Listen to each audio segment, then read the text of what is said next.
Why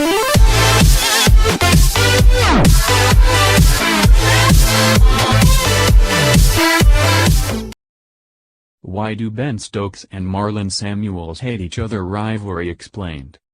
Samuels did not play in the Test series between England and West Indies, and Stokes was rested for the T20 International, meaning the pair did not face each other until the first ODI on Tuesday. England won the match by 7 wickets, and Stokes himself got the better of the battle with his archenemy Samuels, first dismissing him caught behind and then hitting teammate Ashley Nurse for 6 to win the game. But Samuels had warned Stokes to give him a wide berth ahead of the series.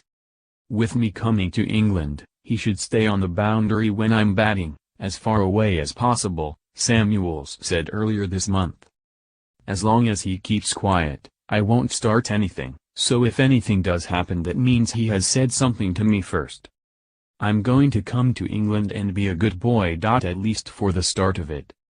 The two all-rounders, both big characters who enjoy the competitive side of cricket more than most, first clashed during a Test match in Grenada 2 years ago.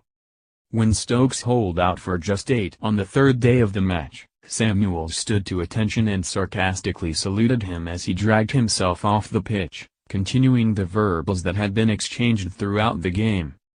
A year later, when Stokes was on the receiving end of Carlos Brathwaite's 4 sixes to win the World T20 final for West Indies, Samuels was quick to celebrate in his rival's face and labelled him afterwards a nervous laddie.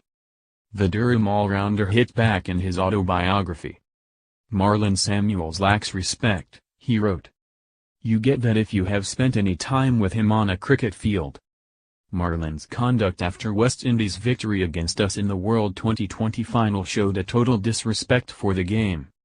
Stokes now finds himself in the precarious position of being just 1 demerit point away from a suspension, meaning any misdemeanor the umpires spot could see him missing matches for England.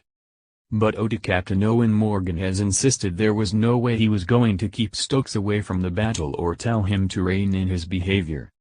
"I've no worries at all about it, and I just want Ben to be himself," said Morgan. "I want him to get into the contest because it's part and parcel of getting the best out of him." Morgan's opposite number Jason Holder also refused to ask Samuels to put a lid on it. "Marlon is one competitive guy and he likes a good competition," said Holder. "Whether it's beneficial to him he'll have to decide. Whatever Marlon has to do to get himself fired up, I'm quite happy for him to do it as long as it's within the spirit of the game and he doesn't go overboard." With neither skipper willing to ask their man to pull his punches, fireworks between the two fighters